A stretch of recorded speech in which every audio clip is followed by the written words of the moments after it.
Bismillahirrahmanirrahim. Assalamualaikum warahmatullahi wabarakatuh. Alhamdulillahirabbil alamin. Wa bihi nasta'in ala umurid dunya waddin. Wassalatu wassalamu ala asyrafil anbiya wal mursalin Sayyidina Muhammadin wa ala alihi wa sahbihi ajma'in. Amma ba'd. Hadratul muhtaramin yang kami hormati, para ulama, para asatidz, wabil khusus yang sama-sama kita hormati dan kita ta'zimi, yang terhormat Ibu Ketua Majelis Pengasuh Pondok Pesantren Salafiyah Syafi'iyah Khairiyah Hasyim Seblak Jombang, Ibu Hajah Nurhaidi Rahmah MPD, beserta jajaran Majelis Pengasuh, yaitu Ibu Nyai Hajah Mahsunah Faruk dan Ibu Nyai Hajah Tanti Khairiyati. Yang saya hormati jajaran pengurus Yayasan Khairiyah Hasyim Seblak Jombang. Hadir di majelis ini Gus Habibi Ariful Hadi, Gus Haji Habibi Ariful Hadi selaku bendahara yayasan. Yang saya hormati para pengurus yayasan, yaitu Direktur Pendidikan Gus Haji Fardan, lalu Ketua Bidang, yaitu Bidang Humas dan Publikasi Gus Weni Syamsutuha, dan Bidang Sarana Prasarana Gus Faiz Ahmad El Saputra. Yang saya hormati Kepala Madrasah Aliyah Bapak Budi Santoso SPD beserta jajaran Wakil Kepala Madrasah. Yang saya hormati Bapak Muhammad Badrul Munir SPD selaku Kepala Madrasah Sanawiyah Salafiyah Syafi'iyah Seblak, serta jajaran Wakil Kepala Madrasah, para asatidz dan ustadzat, para dewan guru di unit Madrasah Aliyah dan juga Madrasah Sanawiyah, dan tidak lupa yang saya hormati para wali murid, para wali santri baru di unit MTS dan juga Aliyah, serta Pondok Pesantren Salafiyah Syafi'iyah Khairiyah Hasyim Seblak Jombang.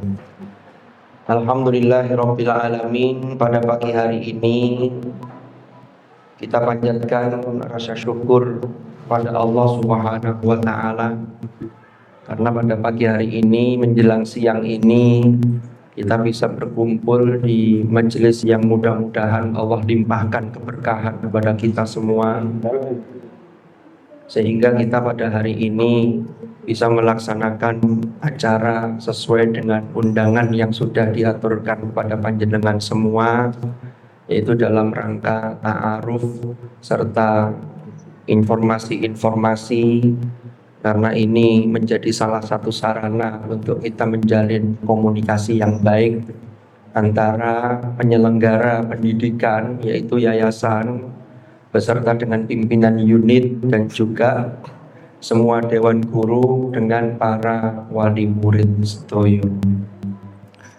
Sholawat dan salam semoga tetap terlimpah curahkan kepada junjungan kita Nabi besar Muhammad sallallahu alaihi wasallam.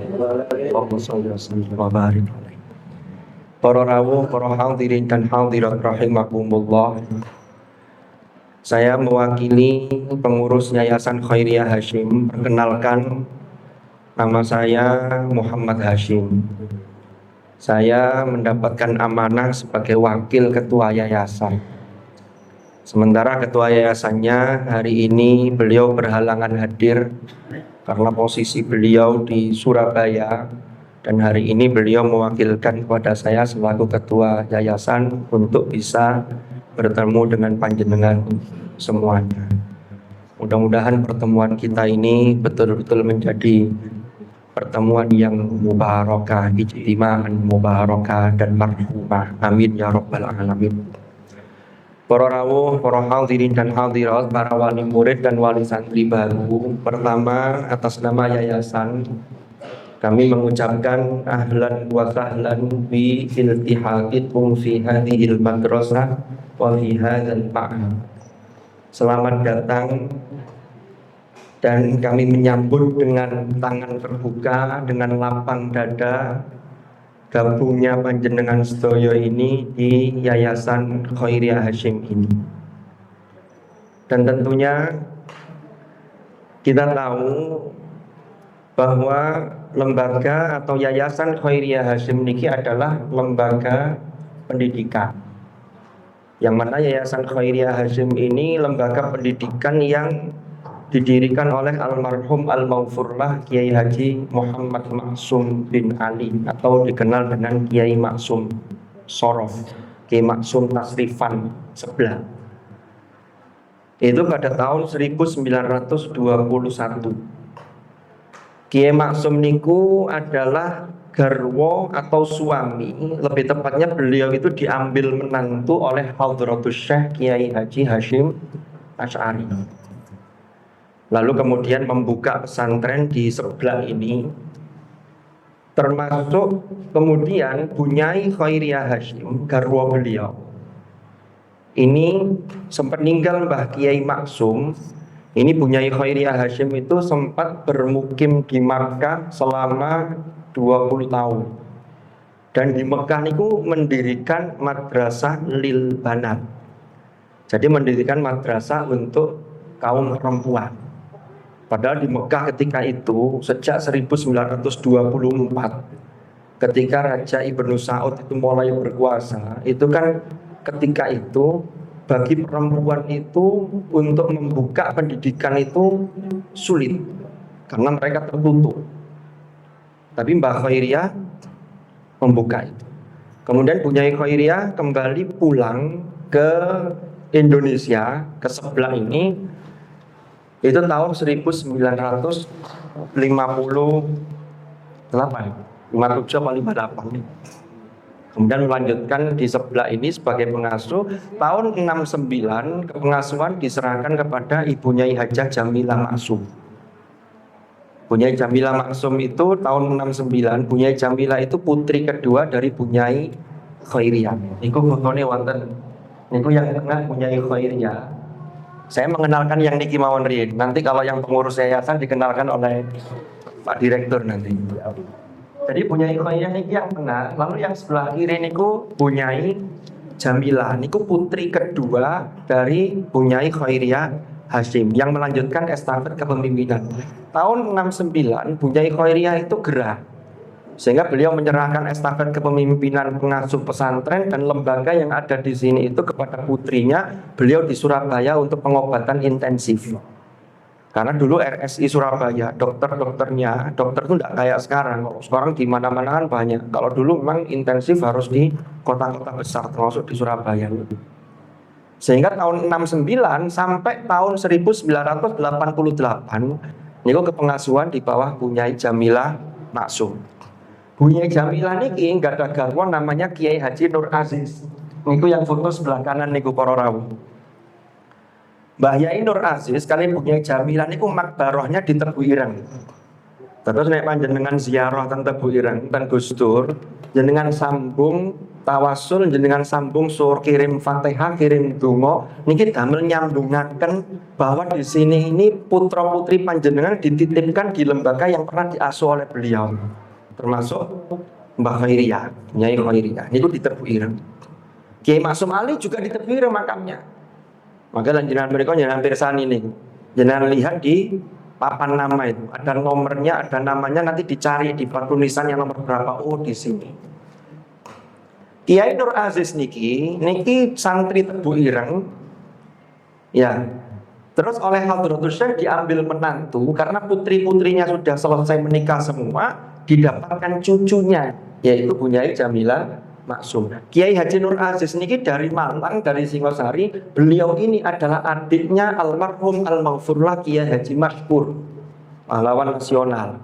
Kiai Haji Mansur niku yang nanti jadi Menteri Agama 2 kali di zaman Presiden Soekarno.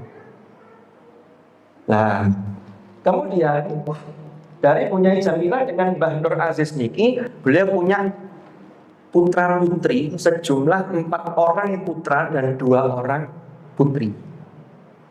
Putra pertama beliau dari Mbah Nur Aziz dengan Mbah Nyai Jamila Maksum niki, putra pertama nggih menika Dr. Haji Ali Faisal.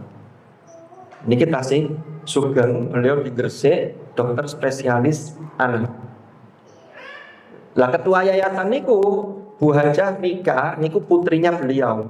Jadi kami ini sudah masuk generasi keempat dari pendiri.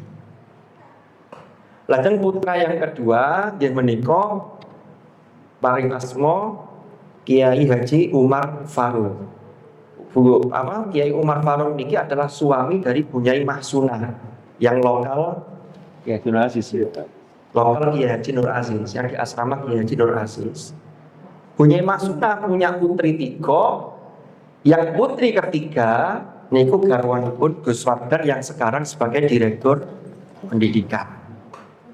Nah, lajeng putra yang nomor 3 nggih menika Bapak Dr. Andes Torik Abdul Ghaffar. Niki datang Semarang, putranya nggak hadir di sini, termasuk jajaran pengurus yayasan. Nah ini keluarga sebelah ini makamnya generasi kami, termasuk atas kami ini makamnya di belakangnya masjid sebelah itu, depannya ya, depannya belakangnya itu. Ya depannya Pak Imam, tempat imam itu. Samping ya? Oh samping, agak samping itu. Nggih. Lalu putra yang keempat, nggih menika Ibu Hajah Tati Khairiyati. Nah, saya adalah putra nomor 2 dari Bu Tati niki. Terus putra yang nomor 5 nggih menika almarhum almarhumlah Bapak Kiai Haji Lukman Hakim. Yang putrinya ada 2, 1 putra, berarti nggak ada putra 3. Lah yang nomor 3 Gus Faiz niki. Ini Gus Faiz. Akhirnya mengenalkan yang ada. Oh, nanti dijelaskan lagi. Dari sini. Lalu yang nomor 4, nggih menika ibunya Hajah Nur Laili Rahmah. Nomor 6 nggih. Niki yang saat ini sebagai ketua majelis pengasuh.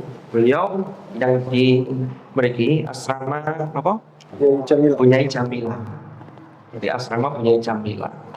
Lah putra putri beliau niku wonten sekawan, 2 putri dan 2 putra.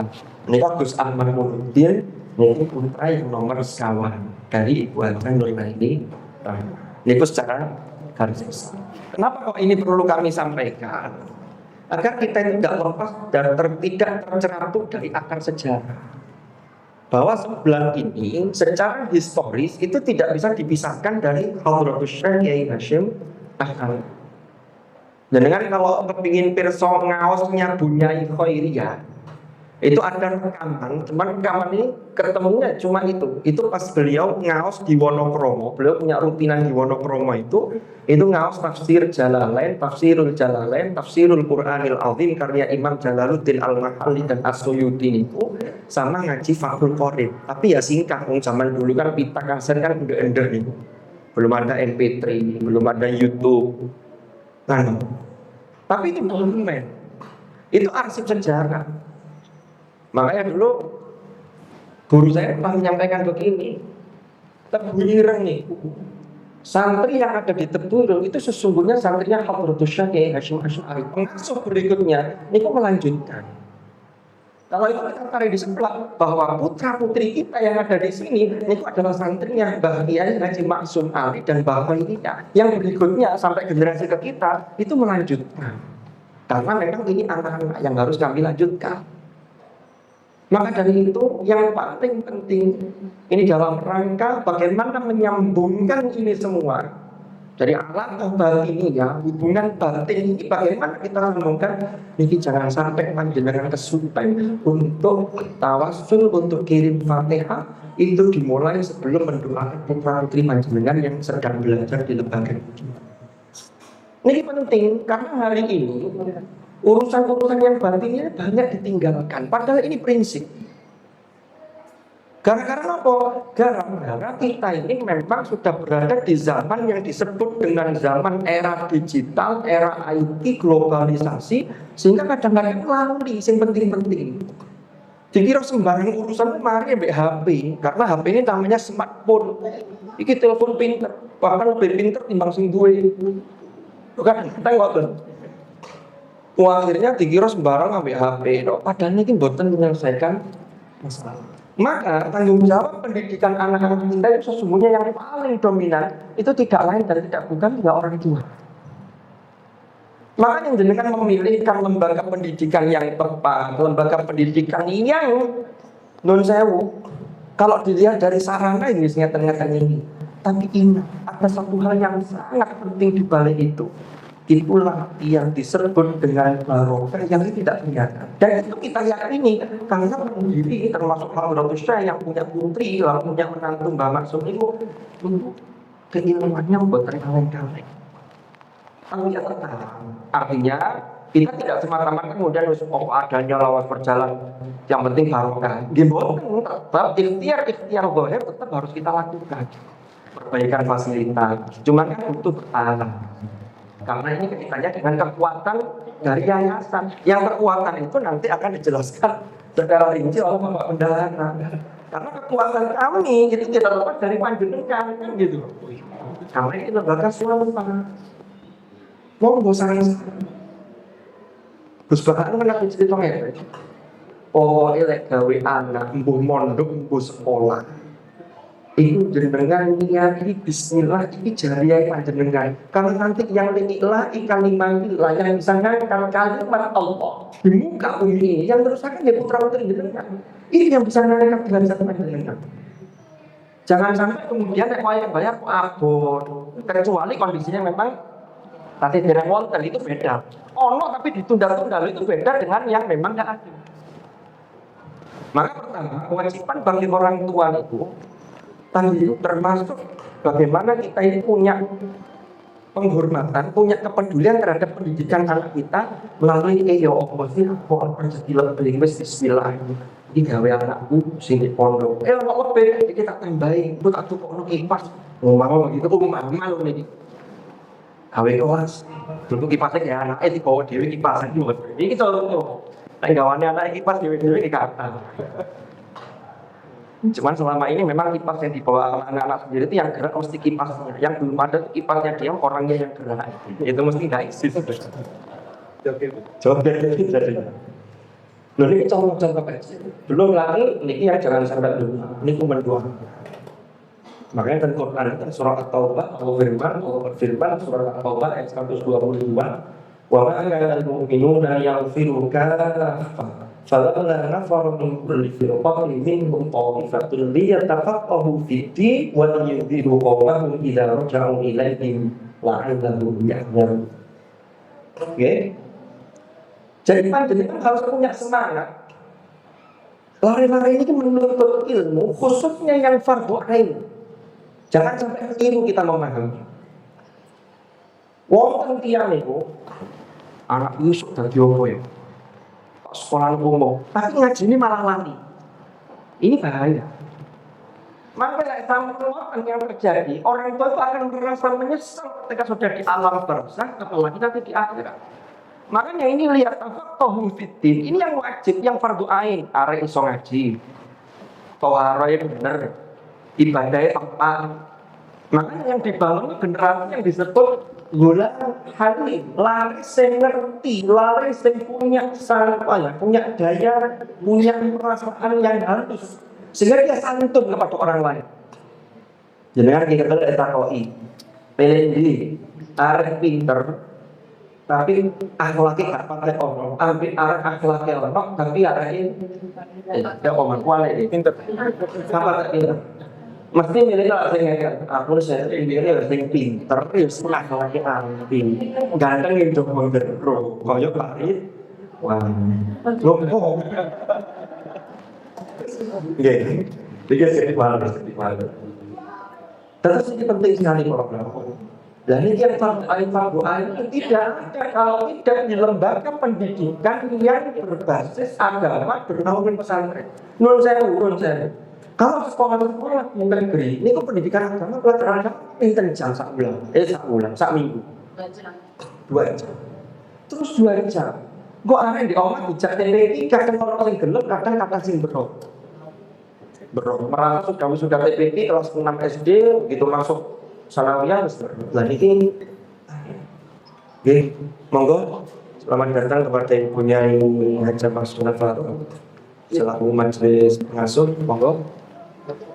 Datang nih orang. Lalu yang berikutnya, ini terkait dengan keberhasilan putra-putri panjenengan. Di samping panjenengan, maka bagaimana anak-anak kita ini termotivasi. Sehingga putra-putri kita ini, monggo Budi. Sehingga putra-putri panjenengan ini ketika belajar, itu betul-betul semangat. Nah, kalau pulang itu, contoh dari keluarga, dari orang tua ini menempati tempat yang sangat-sangat penting.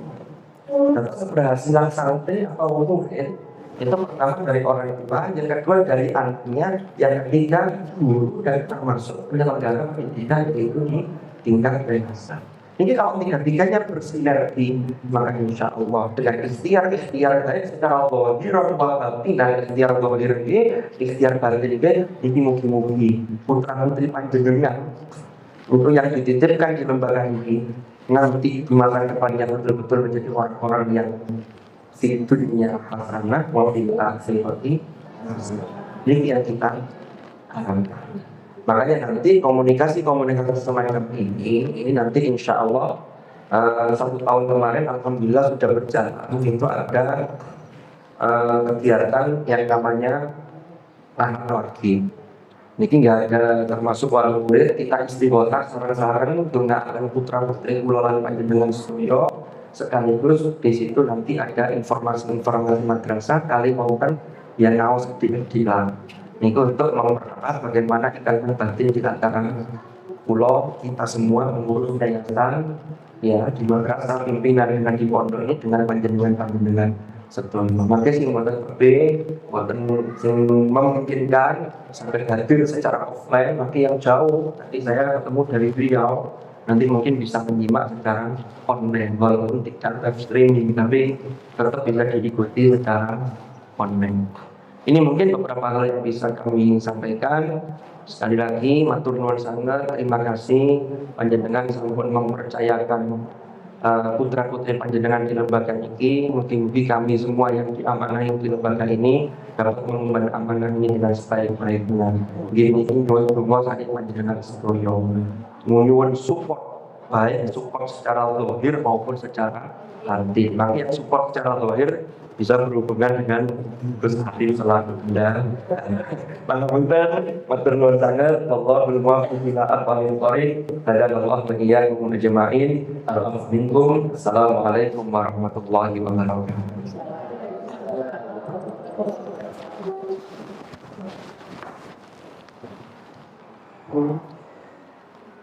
Alhamdulillah, terima kasih disampaikan Alhamdulillah,